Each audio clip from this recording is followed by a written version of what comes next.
नमस्कार साथियों, आपका फिर से स्वागत है एक और नए वीडियो सेशन में। साथियों, इस वीडियो सेशन में जैसा कि मैंने पहले वीडियो डाला था, उस वीडियो में मैंने आपको बताया था कि जो पशु परिचर एग्ज़ाम 2024 जो सितंबर माह में एग्ज़ाम लगेगी, उस एग्ज़ाम के दोस्तों अपन जो थ्योरी पोर्शन को तो कवर करेंगे नहीं, और जो थ्योरी के साथ जो क्वेश्चंस आते हैं दोस्तों, क्योंकि दोस्तों कोई भी तैयारी आप कर रहे हो वो तैयारी बिना प्रैक्टिस के अधूरी है। तो मैं यूट्यूब पे काफ़ी देखा था, तो थ्योरी पोर्शन तो चाहे पार्ट ए हो चाहे पार्ट बी हो, दोनों कवर करवा रखे हैं। लेकिन दोस्तों जो क्वेश्चन है ना, वो कहीं ना कहीं कमी रह जाती है, क्वेश्चन के लेवल में कहीं ना कहीं कमी रह जाती है। उस वजह से दोस्तों थोड़ा सिलेक्शन अपने से दूर भागने लगता है, क्योंकि सही अपन पढ़ तो पूरा लेते हैं, थ्योरी भी पूरी कवर कर लेते हैं, लेकिन दोस्तों अपन क्या है, अच्छी क्वेश्चन प्रैक्टिस नहीं कर पाने की वजह से या टेस्ट सीरीज ज्वाइन नहीं कर पाने की वजह से दोस्तों अपन एग्जाम में काफ़ी ऐसी गलतियां करते हैं जो अपने को नहीं करनी चाहिए, और जो गलतियां अपने को सिलेक्शन से दूर लेके जाती हैं। तो दोस्तों मैंने जैसा आपको बताया था, वैसे मैं पार्ट बी के क्वेश्चन प्रैक्टिस लेके आया हूँ। दोस्तों अपनी जो क्वेश्चन प्रैक्टिस की ये सीरीज है, इसका मैंने टाइटल डाला है T20 सीरीज। और सितंबर माह तक, जब तक आपकी एग्ज़ाम लगेगी दोस्तों, तब तक मैं 50 से 60 वीडियो इस पे अपलोड करूंगा, और प्रत्येक वीडियो में दोस्तों अपने 20 क्वेश्चंस हो गए। मैं यकीन दिलाता हूं दोस्तों, मैं काफ़ी टाइम से एग्रीकल्चर सेक्टर में प्रैक्टिस कर रहा हूं। मेरे फ्रेंड सर्किल में मेरे टीचर्स जो पूरे विषय के जो विशेषज्ञ हैं, मैं उनके जो नोट्स हैं या उनसे जो राय लेके जो क्वेश्चंस मैं तैयार करवाता हूं, या उनसे मैं उनको बोलता हूं कि आप मेरे को क्वेश्चन तैयार करके दें, और हम सब एक साथ मिल बैठ के उन क्वेश्चंस को तैयार करते हैं। काफ़ी अच्छा लेवल होने वाला है जो आजकल एग्जाम में दोस्तों पूछा जा रहा है। तो एक T20 सीरीज के नाम से मैंने इसको टाइटल दिया है, और मैं प्रत्येक जो वीडियो डालूंगा दोस्तों उसमें 20 क्वेश्चन डालूंगा। दोस्तों अगर वीडियो 10-15 मिनट अगर ऊपर नीचे हो जाए तो आप एक बार वीडियो को पूरा देखना। आप अगर वीडियो को पूरा देखोगे ना, तो आपको पता लगेगा कि क्वेश्चंस का लेवल क्या होता है और किस प्रकार आजकल एग्जाम में पूछा जा रहा है। तो चलिए दोस्तों अपना वीडियो शुरू करते हैं। दोस्तों मैं नरेंद्र सैनी आपका स्वागत करता हूं आपके अपने चैनल NGR ग्लोबल इंडिया पे, जो एक ग्रुप एजुकेशन ग्रुप के रूप में दोस्तों उभर रहा है। एक पहल स्टार्ट की है दोस्तों, उसमें कामयाब होते हैं नहीं होते हैं यह सब आप पे डिपेंड करता है। इसलिए आप सभी से एक रिक्वेस्ट है कि आप इस चैनल को अधिक से अधिक लोगों तक पहुंचाएं, और शेयर करें, लाइक करें, सब्सक्राइब भी करें दोस्तों। तो चलिए दोस्तों अपन अपन क्वेश्चन प्रैक्टिस पर चलते हैं। तो दोस्तों जैसा कि आप स्क्रीन पे देख पा रहे हैं, अपना पहला क्वेश्चन है इस जो प्रैक्टिस सीरीज का, जिसमें अपने 20 क्वेश्चन होने वाले हैं। इसमें अपना जो पहला क्वेश्चन है दोस्तों वो है जो पार्ट बी है अपना, उसमें से ये क्वेश्चन है कि नवजात बछड़े को पिलाए जाने वाली जो खीस की मात्रा होती है वो कितनी होती है। दोस्तों नवजात बछड़े को दोस्तों जो खीस पिलाया जाता है, जैसे ही कोई पशु जो वत्स जनन करती है, या पशु मतलब जो अपनी देसी ग्रामीण भाषा में बोलते हैं कि पशु का ब्याना या पशु का बच्चा देना, तो उसके जो 3 दिन में जो अपने को लैक्टिक जो शरण प्राप्त होता है 72 घंटे तक, उसको दोस्तों खीस बोलते हैं। और वो पशु को दोस्तों कितना पिलाना चाहिए, तो इसमें दोस्तों जैसे जो पशु होता है उसको जो खीस की मात्रा होती है वो पशु के शरीर के 1/10वां भाग पिलाई जाती है। तो यदि दोस्तों आपको इन चीज़ों का क्वेश्चन आता है तो आप मेरे को कमेंट करके बताते रहें कि ये दोस्तों कि ये चीज़ें हमारे को कवर हैं, ये हमारे को आ रही है, और नहीं आ रही है तो दोस्तों मैं पर्सन के साथ उसकी व्याख्या भी आपको बताऊंगा, तो आपको उससे भी उसका अंदाजा लग जाएगा। तो दोस्तों एक तो ये सीधा क्वेश्चन है, यदि बोर्ड अगर क्वेश्चन देखा तो ये सीधा क्वेश्चन हो गया कि नवजात बछड़े को पिलाए जाने वाली खीस की मात्रा होती है, तो अपने पास सीधा ऑप्शन पड़ा है कि 1/10वां भाग होता है। मानो दोस्तों इसको बोर्ड ने ऐसे घुमा के ये बोल दिया कि बछड़े का शरीर का भार जैसे 100 kg है, 100 kg होता नहीं दोस्तों वैसे, लेकिन मान रहे हैं कि 100 kg है, तो बछड़े को खीस की मात्रा कितनी पिलाई जाएगी। तो अब यहाँ पे दोस्तों 1/10वां भाग है, तो 10% के हिसाब से हो गया। तो आपको ये चीज़ें ध्यान रखनी है, वहाँ पे माइंड दोस्तों पूरी दिशा में चलाना है। तो नवजात बछड़े को पिलाए जाने वाली जो खीस की मात्रा होती है दोस्तों वो कितनी होती है, शरीर के भार का 1/10वां भाग। दोस्तों अपना जो नेक्स्ट क्वेश्चन है कि गाय की नस्लें जिसमें सवाई चाल देखने को मिलती है। दोस्तों तो गाय की ऐसी कौन सी नस्ल है जिसमें सवाई चाल देखने को मिलती है। तो दोस्तों आपको इसका आंसर आता है तो आप कमेंट बॉक्स में कमेंट करके बताएं, वरना दोस्तों इसका सही आंसर होगा जो वो होगा कांकरेज गाय। कांकरेज गाय है जो गाय की ऐसी नस्ल है जो सवाई चाल के लिए प्रसिद्ध है। गायों में दोस्तों और भी जैसे दुड़की चाल होती है, जैसे साहिवाल होती है अपने, और गिर होती है जिसके कान पत्ते के नुमा होते हैं। तो इन चीज़ों की दोस्तों आपको विशेषता एक एक दो दो विशेषता सारी याद रखनी है दोस्तों, जिससे क्या है आपके पूरे कॉन्सेप्ट क्लियर हो जाएंगे। तो गाय की कौन सी नस्ल है जिसमें सवाई चाल देखने को मिलती है, वो है दोस्तों आपकी कांकरेज। अब दोस्तों अगले क्वेश्चन की ओर अपन चलते हैं।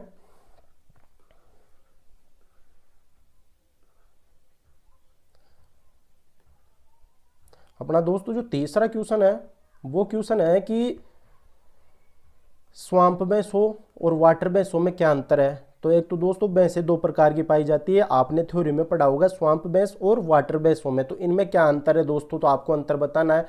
तो दोस्तों एक तो शरीर के रंग का होता है, एक गुणसूत्रों की संख्या का है, सींग के आकार का है, या वाटर भैंसें पानी में रहती हैं दोस्तों। तो इसमें से आपको एक अच्छा ऑप्शन जो इसका उत्तर हो वो आपको देख के बताना है कि स्वाम्प भैंसों और वाटर भैंसों में क्या अंतर होता है दोस्तों। तो दोस्तों आपने पढ़ा होगा कि जो रिवर जो भैंसें होती है या स्वाम्प जो रिवर भैंसें होती हैं उनमें तो वो दोस्तों 2n बराबर या गुणसूत्रों की संख्या 50 होती है। और जो दोस्तों स्वाम्प भैंसें होती हैं, जो स्वाम्प भैंसें होती हैं इनमें गुणसूत्रों की संख्या 2n बराबर 48 होती है। तो अपने दोस्तों इसका सही उत्तर क्या होगा, अपने इसका सही उत्तर क्या होगा कि स्वाम्प भैंसों और वाटर भैंसों में क्या अंतर होता है। तो दोस्तों गुणसूत्रों के आधार पर इनमें अंतर होता है, एक में 2n बराबर 48 होते हैं और एक में दोस्तों 2n बराबर 50 होते हैं। तो आई होप आपका ये कॉन्सेप्ट भी क्लियर हो गया होगा दोस्तों। तो नेक्स्ट क्वेश्चन की तरफ चलते हैं दोस्तों। ये दोस्तों अपना चौथा क्वेश्चन है या क्वेश्चन नंबर 4 है दोस्तों।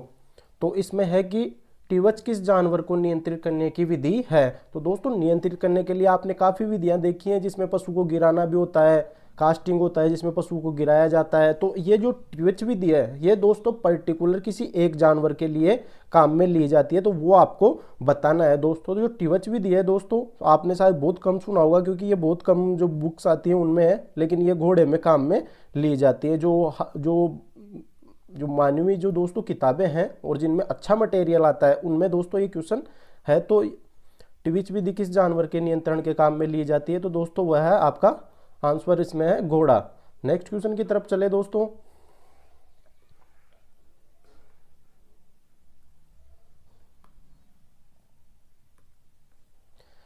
अब नेक्स्ट क्वेश्चन है दोस्तों जो रीयूफ जो विधि है, एक मिनट पेन ले लेता हूं मैं।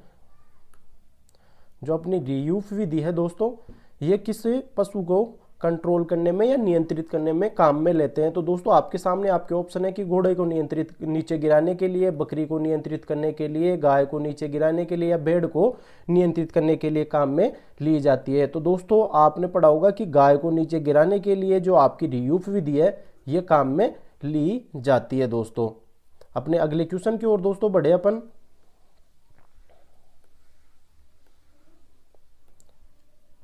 तो अपना जो छठवां नंबर का क्वेश्चन है वो दोस्तों अपने से क्या बोल रहा है कि कितने वर्ष का ऊंट फुल माउथ कहलाता है। दोस्तों फुल माउथ का मतलब होता है कि जो जबड़े में दांत होते हैं वो पूरे कितने वर्ष के ऊंट में जो पूरे जबड़े के दांत होते हैं वो पूरे विकसित हो जाते हैं। तो कितने वर्ष का ऊंट फुल माउथ कहलाता है दोस्तों। यदि आपके इनके उत्तर आते हो तो आप मेरे को कमेंट बॉक्स में कमेंट करके जरूर बताएं कि 20 में से मेरे को इतने आंसर आ रहे हैं। उससे दोस्तों आपकी अपनी तैयारी का अंदाजा हो जाएगा। और दोस्तों ये क्वेश्चन है बहुत लेवल वाले क्वेश्चन है, ऐसा ही आपको पेपर देखने को मिलेगा। इससे कम ही हो सकता है दोस्तों, इससे ज़्यादा आपका लेवल नहीं होगा। तो कितने वर्ष का ऊँट फुल माउथ कहलाता है दोस्तों, तो आपका इसमें इस आंसर है दोस्तों 7 वर्ष का ऊँट। ये जो ऊँट की जो प्रजाति में जो ऊँट है वो 7 वर्ष का होता है दोस्तों, उसके मुंह में पूरे दांत विकसित हो जाते हैं दोस्तों। अपने नेक्स्ट क्वेश्चन की तरफ चले दोस्तों। जो अपना अगला क्वेश्चन है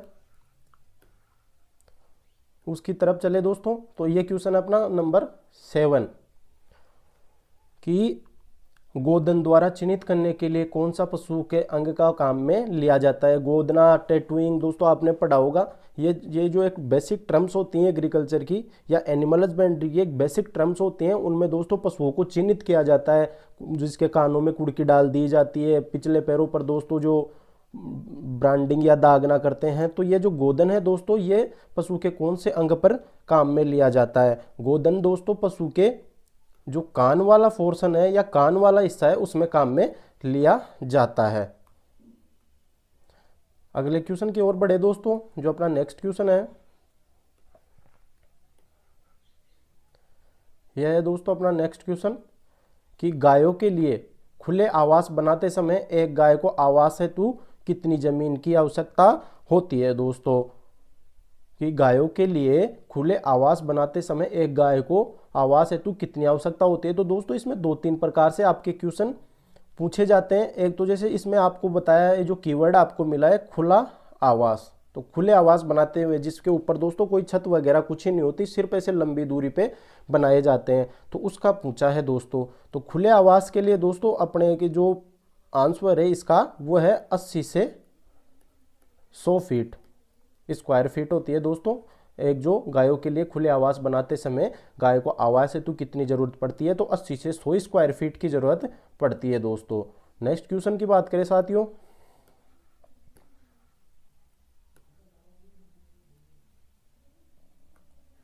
नेक्स्ट क्वेश्चन बात करें दोस्तों, जो 9th नंबर का अपना क्वेश्चन है वह इसमें मध्यचक्र की लंबाई कितनी होती है। तो दोस्तों आपने जो भी चीज़ें ये पढ़ी होंगी, भैंस में मध्यचक्र की लंबाई, गाय में प्यूबर्टी काल, ये सारी चीज़ें पढ़ी होंगी, तो उसी सारणी से एक सारणी बनी हुई है आपकी थ्योरी में, आप देखना दोस्तों, इसमें पूरा पोर्शन आप कवर करना। तो भैंस में मध्यचक्र की जो लंबाई होती है दोस्तों, आप मेरे को कमेंट करके बताएं दोस्तों भैंस में मध्यचक्र की लंबाई कितनी होती है। तो इसका दोस्तों आपका सही आंसर है 21 दिन होती है दोस्तों भैंस में मध्यचक्र की लंबाई। अब दोस्तों इसके अगर सही क्वेश्चन इसमें, जैसे ये तो आप क्या है, जैसे एग्रीकल्चर में कोई भी जो क्वेश्चन होता है दोस्तों, वो क्वेश्चंस के जो ऑप्शन आते हैं उन ऑप्शंस के अकॉर्डिंग होता है दोस्तों। यदि दोस्तों इसमें एक्चुअल देखा जाए तो एक्चुअल तो 19 से 21 दिन होता है, लेकिन इसमें अब दोस्तों देखो 19 दिन कोई सा ही नहीं दे रखा, अब इसमें 18 दिन दे रखा है, तो 18 दिन बहुत कम हो जाता है। और जो अपना एग्जैक्ट फिगर है दोस्तों 21 दिन, तो 19 से 21, तो 21 वाला इसमें दोस्तों अपन सही करेंगे। तो और वैसे अगर आपको दोस्तों रेंज पूछ ले तो 19 से 21 दिन ही आपको करके आनी है पेपर में दोस्तों। 19 से 21 दिन आएगा तो फिर 21 अकेला नहीं आएगा, तो जैसे अब अकेला आ रहा है तो इसमें 19 नहीं दिया हुआ कहीं भी, तो 19, 20 और 21 में से जो ऑप्शन आए दोस्तों, तो आपके वो ऑप्शन एकदम करेक्ट होंगे। तो आपका 10वां क्वेश्चन है कि घोड़ी का गर्भकाल कितना होता है। दोस्तों गर्भकाल की भी एक सारणी होती है, जिसमें भैंस का देखा जाए तो 310 दिन होता है, गाय के देखा जाए तो 281 दिन, 280 दिन, 283 दिन, जो आपके ऑप्शन में आता है उसके ऑप्शन के अकॉर्डिंग करना होता है दोस्तों। तो इसमें दोस्तों आपका जो वो है, जो घोड़ी का पूछा है आपको इसमें, तो घोड़ी का आपको बताना है 11 माह 11 दिन होता है दोस्तों। वैसे अगर माह में पूछे तो इसमें जैसे एक रेंज आती है 11 माह से 12 माह, अगर जैसे माह के अंदर रेंज पूछे तो, लेकिन इसमें पूरा आपको बता रखा है, तो 11 माह 11 दिन होगा, जो लगभग 11.5 माह के आसपास चला जाता है, जिसको 11 से 12 माह अपन काउंट कर लेते हैं दोस्तों। नेक्स्ट क्वेश्चन की ओर चले दोस्तों, अपना जो 11th नंबर का जो क्वेश्चन है दोस्तों, ये क्वेश्चन क्या है, किसी मतलब टाइपर की गलती की वजह से ये हो गया। इसमें क्या है ऑप्शन वगैरह, और ये जो क्वेश्चन है ना दोस्तों, इसका जो वो है ये गलत टाइप हो गया, इसमें क्वेश्चन दूसरा आ गया और ऑप्शन दूसरे आ गए। तो आप इसको एक बार छोड़ के चले, इसका जो अगला वीडियो आएगा उसमें पूरा करेंगे इसके क्वेश्चन को और इसके ऑप्शन को ठीक करेंगे दोस्तों। तो अपना दोस्तों नेक्स्ट क्वेश्चन चले, क्वेश्चन नंबर 12, एक बार मैं इसको हटा दूँ। अपना जो नेक्स्ट क्वेश्चन है साथियों कि डॉकिंग से आपका अभिप्राय है। ये बेसिक टर्म्स होती हैं एग्रीकल्चर में, जिसमें डॉकिंग है, डिबिकिंग है, कास्टिंग है, ये सारी चीज़ें आती हैं। तो इसमें आपको डॉकिंग पूछा है, तो डॉकिंग दोस्तों आपको एक बाल काटना है आपके ऑप्शन में, सींग काटना है, खुर काटना है और पूंछ काटना है दोस्तों। तो डॉकिंग का अभिप्राय दोस्तों मुख्यतः पूंछ काटने से लिया जाता है, और यह सर्वाधिक दोस्तों भेड़ों में प्रचलित है। यह विधि दोस्तों भेड़ों में प्रचलित है। तो डॉकिंग से क्या अभिप्राय है दोस्तों, तो डॉकिंग से अभिप्राय है भेड़ों में पूंछ काटना दोस्तों। अपने नेक्स्ट क्वेश्चन की ओर चले। 13वां जो दोस्तों क्वेश्चन है अपना, 13वां जो दोस्तों क्वेश्चन है कि राजस्थान में सबसे बारीक या महीन ऊन वाली भेड़ की नस्ल कौन सी है। सबसे बारीक या महीन ऊन वाली भेड़ की नस्ल कौन सी है दोस्तों। तो आपने दोस्तों पढ़ा होगा चोकला नस्ल का जो चोकला नस्ल जो भेड़ की होती है उसका जो ऊन होता है वो सबसे बारीक होता है। तो आप में आपका इसका आंसर होता है दोस्तों चोकला नस्ल। इसके अतिरिक्त दोस्तों अपने अगले क्वेश्चन की ओर अपन बढ़े।